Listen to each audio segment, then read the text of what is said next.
Okay नमस्कार, मैं the brilliant study centre से गौरव त्यागी और मैं आपके लिए लेके आया हूँ chapter number 3 science class 10 chapter number 3 और चैप्टर है हमारा मेटल एंड नॉन मेटल, जैसा कि आप अपनी स्क्रीन पे देख पा रहे हैं।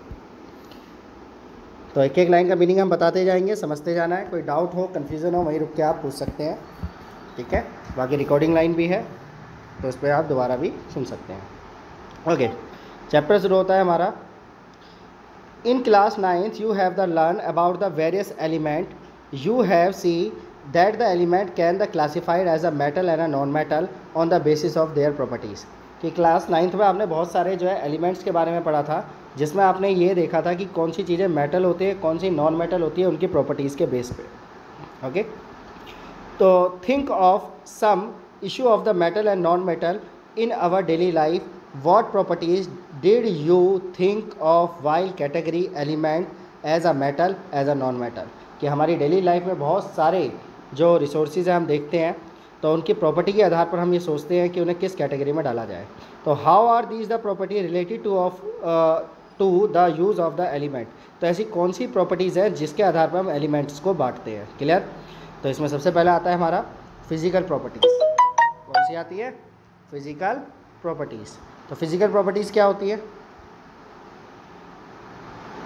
तो फिजिकल प्रॉपर्टी वो होती है जब हम किसी भी चीज़ के गुण के आधार पर या उसके रंग के आधार पर या किसी खास उसकी अपनी विशेषता के आधार पर, ठीक है, जब हम बांटते हैं रिसोर्सेज को तो उसको हम उसकी फिजिकल प्रॉपर्टी कहते हैं। क्लियर है बात? तो यहाँ पे हमारा एक टॉपिक आ जाता है सबसे पहले मेटल, कि मेटल की जो प्रॉपर्टी है वो कैसी होती है। तो the easiest way the starting the group of the substance is by the comparing their the physical property. Let us the study with the help of the following activity for the activity 3.1 to the 3.6 and collect the samples of the following the metal like iron, copper, aluminium, magnesium, sodium, lead and other metal that the easily available। यानी कि हम ऐसे कुछ जो है अपने आसपास के मेटल्स को इकट्ठा करेंगे और यहाँ हम एक्टिविटी पढ़ते जाएंगे और उस एक्टिविटी से क्लियर होता जाएगा कि मेटल्स की प्रॉपर्टी क्या क्या होती है। जैसे सबसे पहले आती है एक्टिविटी 3.1। तो take the sample of the iron, copper, aluminium and the magnesium, note the appearance of each sample, clean the surface of the sample by the rubbing them, the sand paper or note their the appearance again. कि जब भी हम कोई metal लेते हैं और उसका use करते हैं तो सबसे पहले उसे रब किया जाता है। तो उसे रब क्यों किया जाता है और रब करने पे हमें क्या दिखाई देता है? तो metal in their the pure state has the shining surface. जब हम उसे रब करते हैं तो वो उसकी प्योर जो स्टेट होती है, और वो प्योर स्टेट किस चीज़ को दिखाती है हमारे? वो प्योर स्टेट दिखाती है हमारी शाइनिंग सरफेस को। किसको दिखाती है? शाइनिंग सरफेस को। Clear. This property is called the metallic lustre. तो इसी को क्या बोला जाता है आपका? Metallic lustre. तो इससे हमें पता लगता है मेटल के अंदर लस्टर का गुण होता है। लस्टर क्या होता है? लस्टर मतलब शाइनिंग सरफेस, यानी कि चमकने का गुण जो है मेटल्स में पाया जाता है। क्लियर है यहाँ तक बात? तो इसके बाद हमारी बात आती है activity 3.2। Take the small piece of the iron, copper, aluminium and the magnesium, try to the cut these the metals with a sharp knife or not your observation. तो ये बोल रहा है कि कुछ मेटल लीजिए, जैसे कॉपर ले लिया, एल्यूमिनियम ले लिया, मैग्नीशियम ले लिया, अब उन्हें एक तेज़ धार चाकू से काटिए। तो hold a piece of the sodium metal with a pair of the tongs and cause the always the handle the sodium metal with care, dry it by the passing the between, ठीक है, the fold of a filter paper and put in the watch glass and try to the cut is the knife. What do you observe. तो यहाँ पे हमारी बात आती है कि जब हमने सोडियम मेटल को काटने की कोशिश करी तो उसमें हमने क्या देखा, उस पर क्या असर हुआ। तो हम देखेंगे कि जर्नली जो मेटल होते हैं वो आसानी से कटते नहीं हैं। क्या बोला मैंने? जो जर्नली मेटल होते हैं वो आसानी से कटते नहीं हैं। इसका मतलब उनके अंदर एक प्रॉपर्टी होती है। तो कौन सी प्रॉपर्टी होती है उनके अंदर? तो आप देख सकते हैं इसमें प्रॉपर्टी। तो उसकी प्रॉपर्टी होती है जर्नली हार्ड। क्या होती है? Generally hard. तो you will be find the metal are generally hard. The hardest varies from the metal to the metal. तो हार्डेस्ट जो प्रॉपर्टी है वो मेटल टू मेटल वरी होती है। कुछ मेटल ज़्यादा हार्ड होते हैं, कुछ मेटल कम हार्ड होते हैं। क्लियर। तो जो प्रॉपर्टीज़ है वो मेटल की जनरली हार्ड होती है, पर हार्डनेस भी मेटल टू मेटल क्या करती है, वरी करती है, चेंज होती है। क्लियर। तो एक दूसरी प्रॉपर्टी हमें मिल जाती है, पहली थी लस्टर, दूसरी होती है हार्डनेस। क्लियर है बच्चों? Okay okay. तो अगला आता है activity 3.3, take the piece of the iron, zinc, lead and copper. ठीक है, अब हमें 3 मेटल लिए, हम 4 मेटल लिए हमने, कौन कौन से, आयरन, जिंक, लेड और कॉपर। लेड का फॉर्मूला कौन बताएगा? लेड का फॉर्मूला पता है? नहीं पता तो मैं बता देता हूँ। लेड का फॉर्मूला होता है Pb, पता होना चाहिए। कॉपर का Cu, जिंक का Zn, आयरन का Fe। क्लियर। तो place any one metal on the block of the iron and the strike in the 4 और the 5 time of the hammer, कि इन सबको लेना है और एक एक करके इन पर हथौड़ा बजाना है 4 से 5 बार। तो व्हाट डू यू ऑब्जर्व, तो आप क्या देखते हैं? तो repeat this the other metal, यही आप अदर मेटल के साथ भी ट्राई कर सकते हैं। And record the change in the shape of this the metal. तो आप देखोगे कि इन मेटल्स की जो शेप है वो क्या हो जाएगी, थोड़ी सी चेंज हो जाएगी। तो चेंज कैसी हो जाएगी, यानी कि ये हो जाएगी आपकी थिन, कैसी हो जाएगी, थिन शीट के रूप में ये जो है चेंज हो जाएगी। ओके। तो हमें एक प्रॉपर्टी का पता लग जाता है, you have find the some metal can be the beaten into the thin sheet. Okay. तो this property is called the malleability. तो ये कौन सी प्रॉपर्टी होती है बच्चों? ये प्रॉपर्टी होती है मेलेबिलिटी।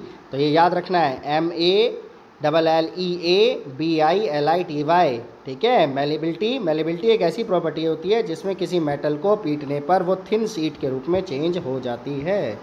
तो do you know about the gold, silver are the most malleable metal. तो अगर आपसे पूछा जाए कि मोस्ट मेलेबल मेटल के नाम बताओ, तो नाम याद रखना है, गोल्ड और सिल्वर मोस्ट मेलेबल मेटल है, इसीलिए इनसे गहने भी बनाए जाते हैं। ठीक है। ओके। अगला आता है हमारा एक्टिविटी 3.4। तो कंसीडर द सम मेटल, ठीक है, such as the iron, copper, aluminium and lead, and which of the above the metal are also available in the form of the wires. ठीक है। तो आप देखोगे ये कुछ ऐसे मेटल है जिन्हें हम वायर की फॉर्म में चेंज कर सकते हैं। तो वायर की फॉर्म में चेंज कैसे कर सकते हैं? The ability of the metals, ठीक है, to be the draw into thin wire is called the ductility. ठीक है, कि जब हम मेटल्स को पीटते हैं तो उन्हें तार के रूप में भी बदला जा सकता है, यानी हीट करके उन्हें तार के रूप में चेंज कर सकते हैं। इस प्रॉपर्टी को डक्टिलिटी प्रॉपर्टी कहते हैं। क्या बोलते हैं? Thin wire is called ductility. ठीक है, DUCTILITY, डक्टिलिटी। तो gold is the most ductile metal. ये पेपर में क्वेश्चन आया था लास्ट टाइम कि मोस्ट डक्टाइल मेटल कौन सा है, तो आंसर होता है gold. You will be the surprise, you know that the wire of the about 2 kilometre length can be the drawn from the 1 gram of gold, कि 1 gram gold से 2 kilometre लंबा तार खींचा जा सकता है। It is because of their the malleability that difficulty that the metal can be given different shape according to our need. ठीक है, इसलिए हम मेटल्स को पीट कर या तार के रूप में बदल कर या चादर के रूप में बदल कर हम अलग अलग टाइप के उनके यूजेस कर सकते हैं, उनकी शेप को चेंज कर सकते हैं। क्लियर है? Can you name the some metal that are the use the making the cooking vessel. क्या आप कुछ ऐसे मेटल्स का नाम बता सकते हैं जिनसे बर्तन बनते हैं?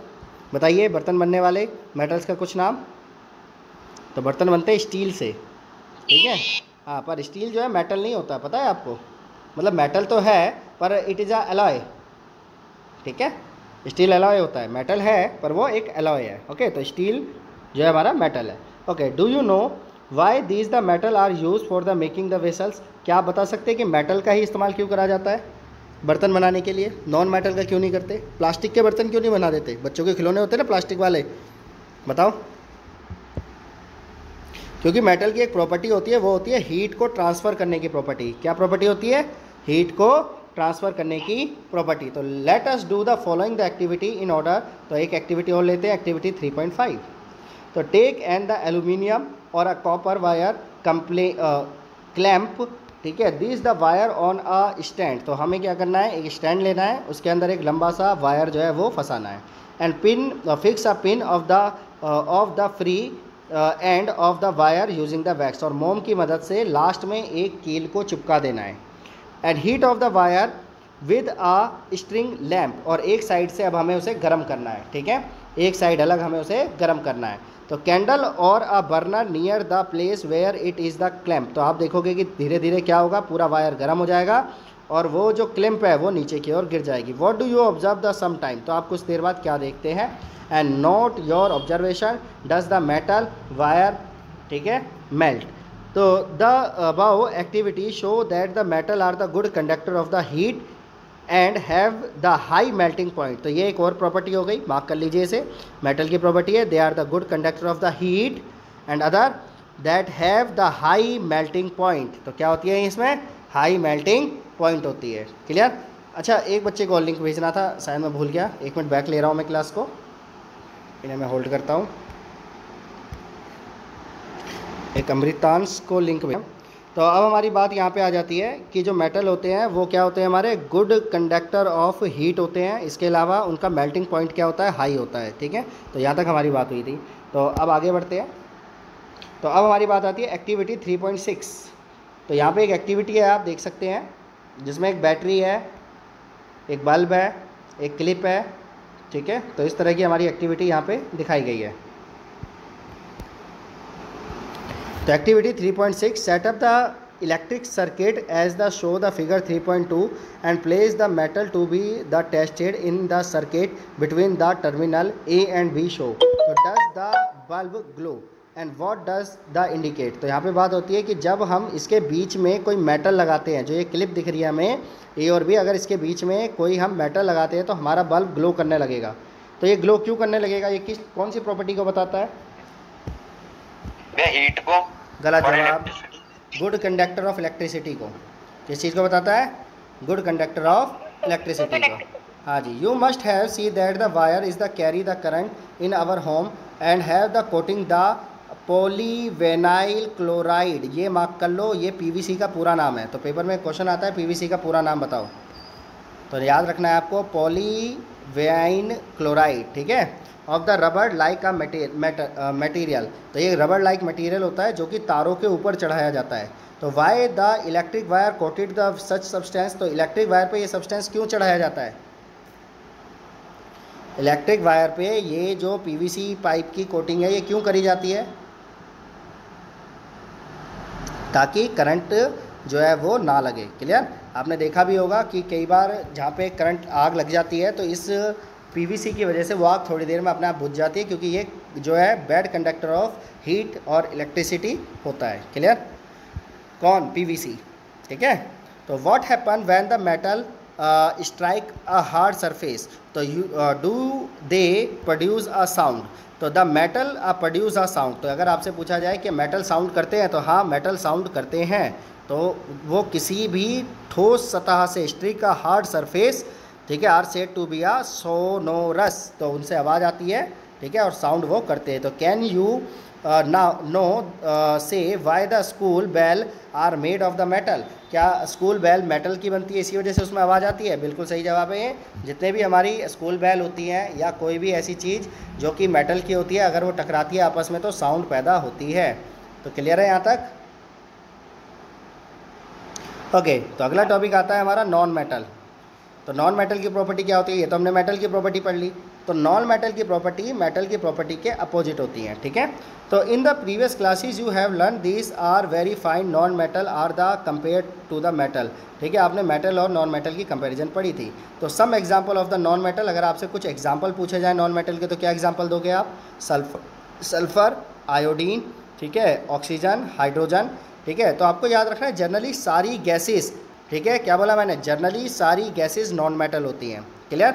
और non matter are either the solid और अ गैस, ठीक है, एक्सेप्ट द ब्रोमीन, ठीक है, विच अ लिक्विड। जो नॉन मेटल है जनरली गैस या सॉलिड के रूप में मिलते हैं, केवल ब्रोमीन को छोड़कर। तो इसे मार्क कर सकते हो, ब्रोमीन एक ऐसा नॉन मेटल है जो लिक्विड फॉर्म में मिलता है।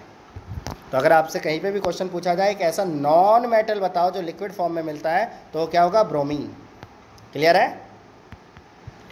ओके, तो आगे आता है activity 3.7, collect sample of carbon, coal और ग्रेफाइट, सल्फर एंड आयोडीन, ठीक है, and carry out the activity 3.1 and 3.6 with this the non metal or record your observation. तो नीचे एक टेबल दे रखी है, इसके अंदर कुछ आपको मेटल और नॉन मेटल्स लेने हैं, ठीक है, और इस टेबल को आपको फिल करना है। ठीक है, तो इसे फिल करके देखना। फिलहाल आगे बढ़ते हैं।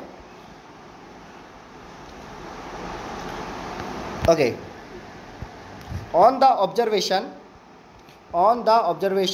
recorded the table 3.1 the discuss generally physical property or of a metal and the non-metal in the class. You must have the considered cannot the group of the element according to their the physical property alone there the many expectations. For example all matter, अब ये important point है, इन्हें ध्यान से समझना है और mark भी कर लो, याद होने चाहिए.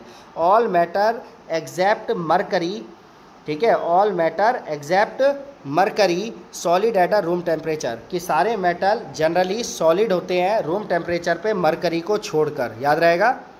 इन a activity 3.5 you have observe that the metal have high melting point, ठीक है, बट ठीक है, जनरली जितने भी हमारे मेटल होते हैं उनका जो मेल्टिंग पॉइंट होता है वो हाई होता है, बट पर कुछ ऐसे मेटल होते हैं जिनका मेल्टिंग पॉइंट हाई नहीं होता. तो ऐसे कौन से मेटल है जिनका मेल्टिंग पॉइंट हाई नहीं होता? पेपर में कौन सा आया था लास्ट टाइम? कौन सा है? गैलियम और कैल्शियम. क्या बोला मैंने? गैलियम और calcium have the very low melting point. तो गैलियम और कैल्शियम ऐसे हमारे मेटल होते हैं जिनका मेल्टिंग पॉइंट वेरी लो होता है, ठीक है, तो ये याद रखना है. तो देयर द टू मेटल, ठीक है, their the two metal will the melt you keep them your palm. तो पेपर में क्वेश्चन आया कैसे था कि ऐसे दो मेटल्स का नाम बताओ जिन्हें हथेली पर रखने पर वह पिघल जाते हैं. तो गैलियम और कैल्शियम दो ऐसे ही मेटल हैं जिन्हें हथेली पर रखने पर ये बिल्कुल लिक्विड फॉर्म में चेंज हो जाते हैं. क्लियर है बात? Okay, iodine is a non metal but it is a lustre. जो आयोडीन होता है वो एक नॉन मेटल है. क्या है? Non metal. तो हम जानते हैं नॉन मेटल में लस्टर का गुण नहीं होता, पर फिर भी आयोडीन यानी एक एक्सेप्शन है ये कि आयोडीन एक ऐसा नॉन मेटल है जिसमें चमकने का गुण होता है, यानी लस्टर का गुण होता है. क्लियर है? अगला, carbon is a non metal that can exist in different form. Carbon जो है वो एक नॉन मेटल है पर वो अर्थ के ऊपर अलग अलग फॉर्म में पाई जाती है. तो याद रखना है कार्बन की अलग अलग फॉर्म को ऑल्टोट्रॉप कहते हैं. तो एक क्वेश्चन बन जाता है व्हाट इज़ ऑल्टोट्रॉप्स. तो आपको बताना चाहिए ऑल्टोट्रॉप जो है कार्बन की फॉर्म्स को कहा जाता है. अगर आपसे पूछा जाए कि कार्बन की फॉर्म को क्या कहते हैं तो आप क्या आंसर दोगे? ऑल्टोट्रॉप्स.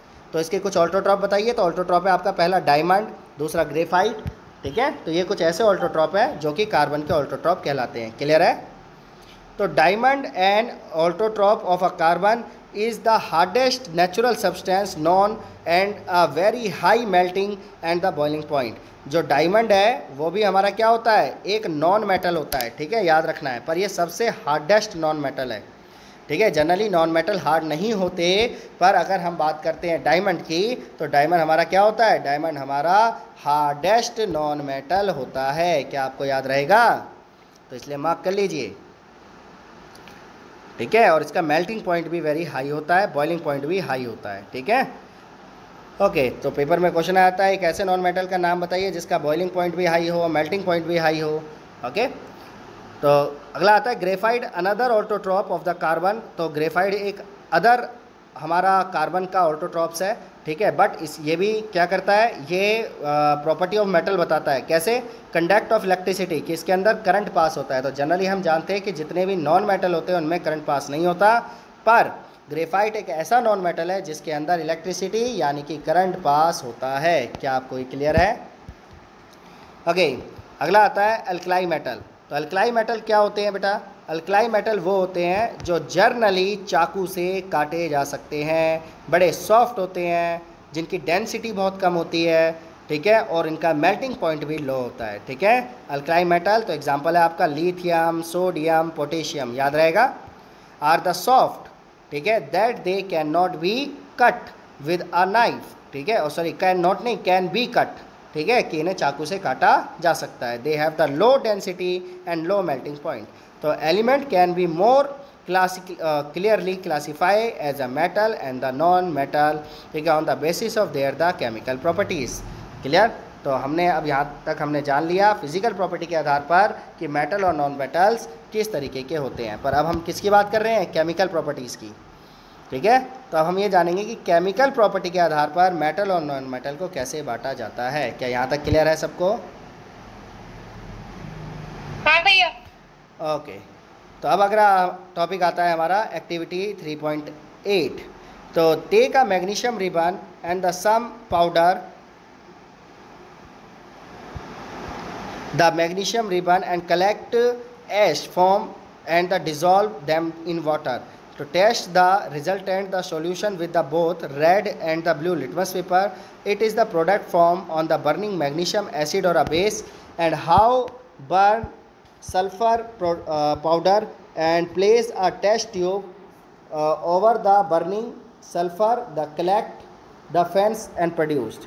Add the some water and the above the test tube, ठीक है, and the shake. तो test the solution with the blue and the red litmus paper and eat the product the form of the burning sulfur acid or a base. तो can you this the question. तो ये आपसे ये पूछ रहा है कि आप कैसे बताएंगे कि कोई भी जो आपने जैसे मैग्नीशियम रिबन लिया या आपने सल्फ़र लिया तो वो एसिड कैटेगरी में आएगा या बेस की कैटेगरी में आएगा. तो उसके लिए हमें क्या पता होना चाहिए, उसके लिए हमें इनकी केमिकल प्रॉपर्टीज़ का पता होना चाहिए. तो हम इसकी बात करेंगे अब केमिकल प्रॉपर्टीज़ की. तो टॉपिक है chemical property of the metal. तो we will learn about the chemical property of the metal are the following the section 321 और 3.2.4 there the collect the sample of the following the metal. ठीक है, तो कुछ sample लिए हमने magnesium aluminium, copper, iron, lead, magnesium, zinc and sodium. तो ये हमने कुछ सैंपल्स लिए. अब इन सैंपल्स के हमें क्या करना है, पता लगाना है कि इनकी केमिकल प्रॉपर्टीज़ क्या है. क्लियर. तो what happen when the metal are burn in air. तो आपका अगला टॉपिक शुरू हो जाता है कि बताइए अगर किसी मेटल को हवा की प्रेजेंट में, हवा का मतलब होता है या ऑक्सीजन की प्रेजेंट, तो ये याद रखना है आपको कि एयर का मतलब ऑक्सीजन से है. क्लियर. कि अगर किसी मेटल को ऑक्सीजन की प्रेजेंट में बर्न किया जाता है तो क्या होता है. तो you have see the activity 3.8 the magnesium ribbon in air the dazzling with white flame. तो जैसे चैप्टर 1 में बताया गया था कि अगर मैग्नीशियम रिबन को बर्न किया जाएगा तो उसे एक सफ़ेद रंग का पाउडर बनेगा. Do all the metal react in the same manner. और जितने भी मेटल्स होते हैं वो सब इसी मैनर में रिएक्ट करते हैं. इस मैनर का मतलब क्या है कि वो सब ऑक्साइड बनाते हैं. क्या बनाते हैं बेटा, ऑक्साइड बनाते हैं. क्लियर. तो एक्टिविटी 3.9 है एक, तो आप 3.9 एक्टिविटी को एक बार पढ़ें.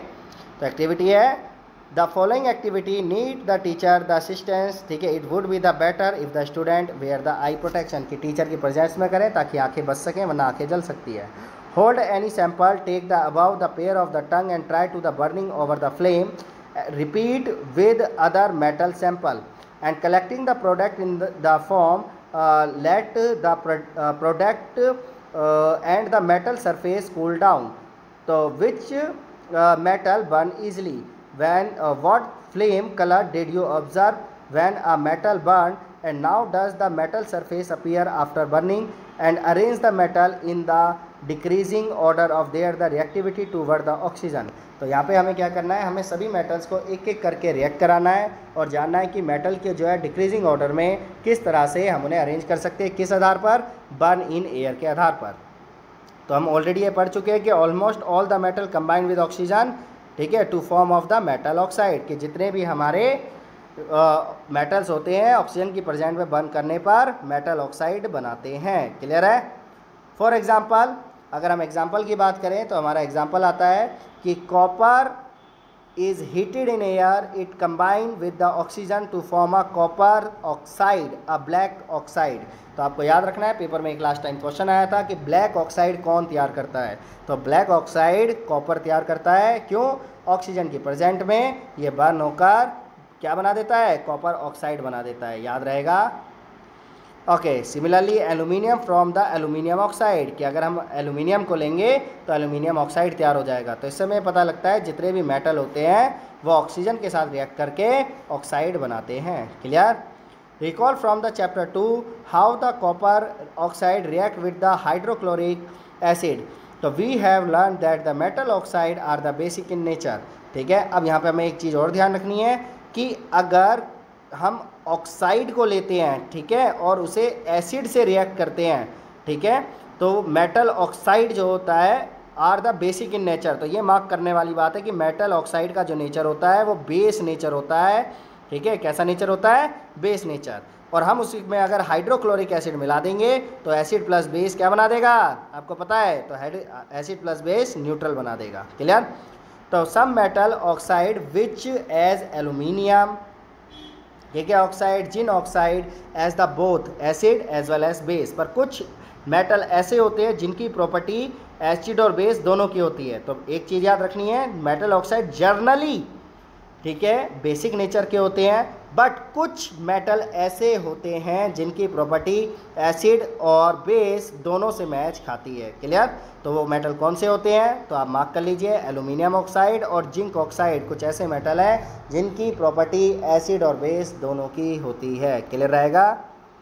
तो so both acid as well as the base behaviour such the metal oxide, ठीक है, which react with both acid as well as the base to produce the salt water are known as the amphoteric oxide. तो कुछ ऐसे भी metal oxide होते हैं जो acid और बेस दोनों के साथ रिएक्ट कर लेते हैं। ऐसे मेटल्स ऑक्साइड को एम्फोटिक ऑक्साइड कहा जाता है। मार्क कर लीजिए, पेपर में क्वेश्चन आया था last time, what is a amphoteric oxide. तो amphoteric oxide react with both acid as well as the base, ठीक है, to produce the salt and water. Clear है? तो इसके एग्जांपल दे रखा है, aluminium oxide react with the following the matter acid and base. तो मान लीजिए आपने लिया एक एल्यूमिनियम ऑक्साइड Al2O3 और उसमें आपने मिला दिया 6HCl, तो आप देखोगे उससे तैयार क्या हो जाएगा आपका एल्यूमिनियम क्लोराइड और वाटर। तो आपको ये पता लग रहा होगा जो एल्यूमिनियम क्लोराइड बना है ये सॉल्ट है, ठीक है, क्यों? ऑक्साइड को हमने एसिड के साथ मिक्स कराया। तो एल्यूमिनियम ऑक्साइड एक ऐसा हमारा एम्फोटिक ऑक्साइड है जो कि एसिड और बेस दोनों के साथ रिएक्ट करता है। तो हम नीचे इसके बेस के साथ रिएक्ट है, ठीक है, ऊपर हमने एसिड के साथ रिएक्ट करा था, नीचे हम बेस के साथ रिएक्ट कर रहे हैं, जो कि क्या बना देता है हमारा सोडियम एल्यूमिनेट बना देता है। क्या बना देता है? सोडियम एल्यूमिनेट, ठीक है। तो most metal oxide are insoluble in water but some of this the dissolve in water from alkaline. तो जनरली जितने भी मेटल ऑक्साइड होते हैं, मेटल ऑक्साइड की प्रॉपर्टी पढ़ रहे हैं, तो जितने भी हमारे मेटल ऑक्साइड होते हैं जनरली पानी में घुलते नहीं हैं, पर फिर भी कुछ ऐसे मेटल ऑक्साइड जो पानी में घुल जाते हैं उन्हें एल्कलाइज बोला जाता है। तो ये एक डेफिनेशन है, व्हाट इज एल्कलाइज, तो आपको याद रखना है, some metal oxide soluble in water, ठीक है, इज कॉल्ड एल्कलाइज, ठीक है। तो sodium oxide and potassium oxide dissolve in water, कि जो हमारा सोडियम ऑक्साइड है या हमारा जो पोटेशियम ऑक्साइड है वो पानी में घुलनशील है, उससे हमारा क्या तैयार हो जाता है? उससे हमारा बताओ, ये पानी में घुल जाते हैं, ठीक है, सोडियम हाइड्रोक्साइड या पोटेशियम हाइड्रोक्साइड तैयार हो जाता है। क्लियर है यहाँ तक? ओके, तो आगे बढ़ते हैं। नेक्स्ट आता है हमारा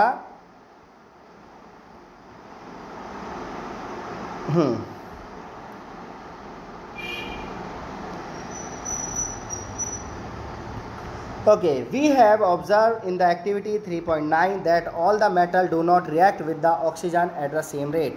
कि हम जानते हैं कि जितने भी मेटल होते हैं वो सभी सामान्य दर से ऑक्सीजन से रिएक्ट नहीं करते। याद रहेगा, यानी कुछ ज़्यादा जल्दी रिएक्ट करते हैं ऑक्सीजन से, कुछ कम रिएक्ट करते हैं, और कुछ है जो बिल्कुल भी रिएक्ट नहीं करते। तो different metal show the different reactive, ठीक है, toward oxygen. Metal such a potassium, ठीक है, metal such a potassium and the sodium react so vigorously, ठीक है, हाँ, reactive toward oxygen and metal such a potassium and the sodium react vigorously. Vigorously मतलब होता है तीक्ष्ण, तेजी से, ठीक है, तो ऑक्सीजन के साथ ये तेजी से रिएक्ट करते हैं। That catch the fire in the keep in the open surface, तो ये किसी भी सरफेस पे आग पकड़ लेते हैं। तो ये याद रखना है आपको। तो पेपर में क्वेश्चन आया था, ऐसे कौन से मेटल हैं जो सरफेस पे भी आग पकड़ लेते हैं, ठीक है, तो वो है सोडियम और potassium. Has the to protect them the prevent of the accidental fire, तो they are keep immersing kerosene oil, इसीलिए सोडियम को मिट्टी के तेल में रखा जाता है, यानी कैरोसिन ऑयल में रखा जाता है। तो एक क्वेश्चन आया था कि पोटेशियम को कैरोसिन ऑयल में क्यों रखा जाता है, क्यों? Because it is the react so vigorously with oxygen.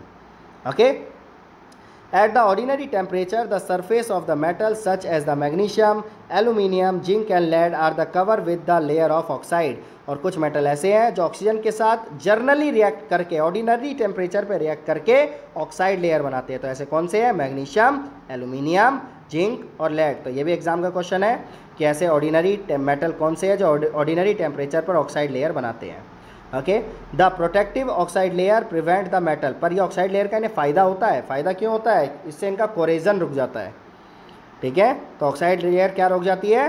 कोरेजन को कम कर देती है, याद रखना है। तो iron does not burn on the heating but the iron filing burn the vigorously when the spring in the same of the burner.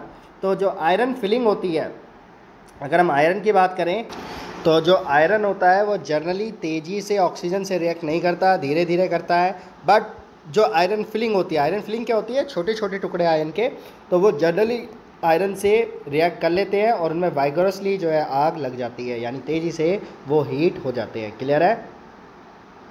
Okay, copper does not burn, ये important है, मार्क कर लीजिए, ये पेपर में exam में आया था कि ऐसा कौन सा मेटल है जो ऑक्सीजन से रिएक्ट नहीं करता और बर्न नहीं होता। तो कॉपर डज नॉट बर्न, जो कॉपर है वो जलता नहीं है, ऑक्साइड की लेयर बना लेता है। ठीक है, but the hot metal is coated with a black colour layer of copper oxide. ठीक है, जैसा मैंने बताया कि जब इसे हीट करते हैं तो इसके ऊपर कॉपर ऑक्साइड की लेयर आ जाती है। Silver and gold do not react with oxygen even the high temperature. तो ये मार्क करने वाली बात है कि गोल्ड और सिल्वर दो ऐसे मेटल हैं जो हाई टेम्परेचर पे भी रिएक्ट नहीं करते। क्लियर है? तेजस्विनी, क्वेश्चन का जवाब मिल गया? आपने कुछ पूछा था आज कि गोल्ड और सिल्वर क्यों रिएक्ट नहीं करते। ठीक है, तो ये उसके एक प्रॉपर्टी है। ओके, अगला आता है हमारा एनोडिनाइज प्रोसेस। ठीक है, तो व्हाट इज़ एनोडिनाइज प्रोसेस? तो एक ऐसा प्रोसेस होता है जिसके अंदर एल्यूमिनियम पर लेयर चढ़ाई जाती है ताकि उसका कोरेजन रोका जा सके। ठीक है, तो इसे पढ़ते हैं। Anodise is a process of forming a thick oxide layer of aluminium, कि एल्यूमिनियम के ऊपर एक थिक लेयर होती है। ये aluminium develop a thin oxide layer when exposed to air. The aluminium oxide coated make it resistance to further corrosion. The resistance can be improved further by the making oxide layer thicker. During the anodizing, a clean aluminium article is made the node and it the electrolyze with the dilute sulphuric acid. ठीक है, तो यहाँ पे याद क्या रखना है आपको कि एल्यूमिनियम को क्लीन किससे करा, तो क्लीन एल्यूमिनियम, ठीक है, article is made anode and, ठीक है, in the electrolysed is the during the sulphuric acid. तो इसको एनोडाइजिंग प्रोसेस कहते हैं, जिसके अंदर हम इलेक्ट्रोलाइसिस प्रोसेस का इस्तेमाल करते हैं। ठीक है, the oxygen gas involve as a anode, anode में कौन सी गैस निकलती है, ऑक्सीजन गैस निकलती है, and react with the aluminium to make the thicker protective oxide layer, और एल्यूमिनियम के ऊपर ऑक्साइड की एक लेयर चढ़ जाती है। This oxide layer can be the dry easily and given the aluminium article as the attractive finish. इसकी वजह से हम एल्यूमिनियम के नए नए तरह के आर्टिकल्स को बना पाते हैं क्योंकि उसके ऊपर ऑक्साइड की लेयर आ जाती है। क्लियर है? After the performing activity 3.9 you must have the observe the sodium is most reactive to the sample of metal। तो याद रहेगा अब आपको कि सोडियम क्या होता है, हमारा मोस्ट रिएक्टिव मेटल होता है। ठीक है, the reaction of magnesium is less, तो अगर पूछा जाए कि कम किस में होता है तो मैग्नीशियम में। ठीक है, imply the not as the reactive as a sodium, ये सोडियम से कम रिएक्टिव होता है। But the burning of oxygen does not help us to the decide about the reactivity of the zinc, iron, copper and lead. तो जो react नहीं करते या ऑक्सीजन की प्रेजेंट में जलते नहीं हैं। ठीक है, ओके, तो let us some more reaction arise the conclusion about the order of the reactive the metal. तो अब हम और प्रॉपर्टीज़ पढ़ेंगे। कौन सी प्रॉपर्टीज़ पढ़ रहे हैं हम? Chemical properties. ठीक है, तो और केमिकल प्रॉपर्टीज़ पढ़ेंगे जिससे हमें पता लगेगा कि मेटल की और क्या क्या प्रॉपर्टीज़ होती हैं। ठीक है, तो वो हमारा चलेगा नेक्स्ट वीडियो में। तो यहीं तक इसे लाइक करें, सब्सक्राइब करें। मैं द ब्रिलियंट स्टडी सेंटर से गौरव त्यागी, थैंक यू।